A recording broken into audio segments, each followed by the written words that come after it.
Hey, how's it going everyone? MLT Magic Tricks here. So in this video, I'm going to be giving you a performance and a tutorial for this really clever no setup card trick that I definitely think you should add to your routine. But before we get into it, if you are new here to the channel, make sure you subscribe for more card trick videos like this. And if you enjoy what you see in today's video, make sure you hit that like button. Now let's get right into the trick. Alright, so I'm going to pretend for this trick that I have two spectators with me, Spectator A and Spectator B. I would begin by having either one of them shuffle up the deck as much as they want. Once they are done, I would turn to Spectator A and ask them to give me a number between 5 and 15. Let's say they give me the number 9. Now I would tell them to remember that number because we are going to get to it later in the trick. From here, I would turn now to Spectator B and have them make a selection from the deck. They can just go ahead and take out any card they want. Let's say they choose this one right here. And if I was performing this trick with spectators here, I would just have them look at the card, but it's all right if I take a look at it for the performance here. So in this case, we have the Jack of Clubs as Spectator B's selection. I would explain to them to memorize their card, and we're going to go ahead and get it lost somewhere into the middle of the pack here. We'll go ahead and lose the card into the deck. We'll also give the cards a quick cut as well. So we have Spectator B's card lost in the pack. Now it is Spectator A's turn to make a selection. I'm just going to spread through the cards here. They can go ahead and take out one, does not matter. So let's say they choose that card right there. Same thing, I would just have them look at it, but it's all right if I take a look. In this case, we have the Ace of Clubs. So I would explain to Spectator A, we're going to go ahead and get their card lost somewhere into the middle of the pack here. So we have both cards lost into the deck. Just for good measure, we'll give the cards a quick cut as well.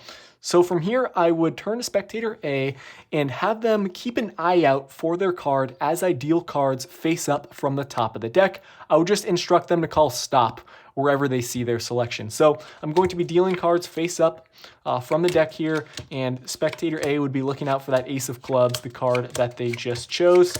So we're dealing, and they would call stop right here. So they see their card. Now, I would remind both people here that Spectator A chose a number at the start, which was 9, and we're actually going to use that number right now to see if it can help us find Spectator B's card. So we're going to deal 9 cards from the top of the deck. So I'm just going to go 1, 2, 3, 4, 5, 6, 7, 8, and check out the 9th card from the top. It should be Spectator B's card, the Jack of Clubs. So guys, that is the trick. It's a really powerful one. If you want to learn how to perform it, make sure you watch the tutorial. Okay, so I hope you guys enjoyed that trick. This is a really clever no setup effect that is perfect for performing in front of 2 spectators. So grab your deck of cards and let's get right into the tutorial. Like I mentioned, you're going to want to perform this trick in front of 2 spectators. If you only have one, the trick will still work. Your one spectator, though, is going to have a little bit more memorizing to do throughout the performance. You can begin by having one of them give the deck a shuffle. Once they are done, you're going to turn to one of your 2 spectators and have them give you a number between 5 and 15. For the tutorial here, we'll stick with the names of Spectator A and B. I'll turn to A here and have them give me, that number between 5 and 15. I like to use that range because if they choose a number lower or higher, the trick won't work as well. It will make it a little bit more difficult for you to perform it throughout, the effect. So just stick with that range. Let's say Spectator A gives us the number 11. I would make sure my spectator remembers that number because we are going to get to it later in the trick. Once they have given the number, you're going to turn to your other spectator and have them choose a card. Now, when you spread out the cards here, you are going to need to count off a certain number in your head, and that number is going to be 1 less than the value your spectator just gave you here. So the number was 11. That means I'm going to count off and separate from the top of the deck 10 cards. So I'm just counting off here. That's 3, 6, 9, and then 1. I'm inserting my my index finger in there just to get a little separation point below those 10 cards. And then I'm going to have my spectator choose one from the deck. Make sure they don't choose one of those top cards there that you have separated. So let's say Spectator B chooses this card right there. When you score up the deck, make sure you get a pinky break now below those cards. In this case, I have a pinky break below 10 cards. Now, the card here in this case is the 6 of spades. when you're performing the trick, you can just have your spectator look at it, but for the tutorial, we're going to look at it together. Now, you're going to lift up the cards from the break and instruct your spectator to place their card in the deck here.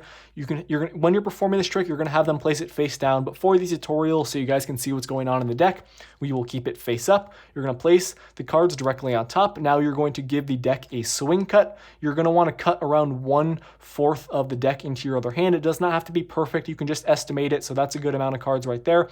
I'm swing cutting those in my other hand, and I'm placing the rest of the deck directly on top, but I'm maintaining a pinky break there from where I cut the cards. So you're maintaining your break. You're going to turn to spectator A, your other spectator, and have them choose a card. You're going to spread out the cards from above the break and make sure they choose one above the break. Do not spread too far and have them choose one below, or else the trick won't work. Let's say spectator A chooses this card right here. So you're going to square up the cards here.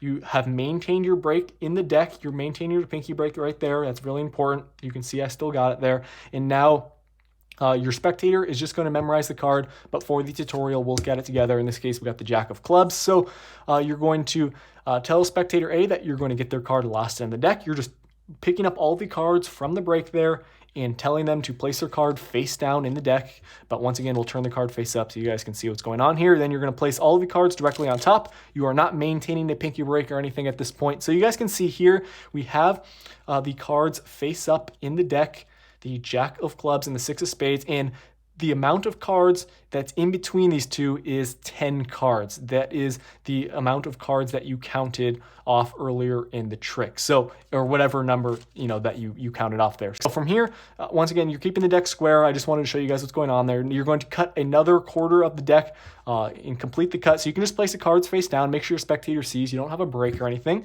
You're going to go ahead and cut around 1/4 of the deck here. Doesn't have to be exact. You're just making sure you cut above the spectator's card that they just chose that's in the deck. So you complete the cut there. You turn to spectator A and tell them that you're going to deal off cards face up from the top of the deck and just have them call stop wherever they see their card. This is the spectator who just took out the card from the deck there. You're going to make sure you get the right spectator at this point. So you're just dealing, and wherever they see their card, they're going to call stop. So obviously this would be face down. You turn over the Jack of Clubs, they'll say stop because this was their selection. Now you're going to remind both spectators that the number spectator A gave earlier in the trick was 11. So you are now going to deal 11 cards from the top of the deck, and you're going to say something like, it's going to help me find your card, spectator B's card, in the pack. So you're going to go ahead and deal 1, 2, 3, 4, 5, 6, 7, 8, 9, 10, and then this is going to be face down. You'll show them that the 11th card was the other spectator's card in the pack. So they will be completely blown away. It's just a really cool trick that incorporates two spectators. They are both choosing cards, and one of them chose the number at the start, and it becomes very important later in the trick to find the other spectator's card. So it's just a really awesome effect. Definitely give this one a try. It will fool all your spectators. Thank you for watching. I will see you in the next video. Peace out.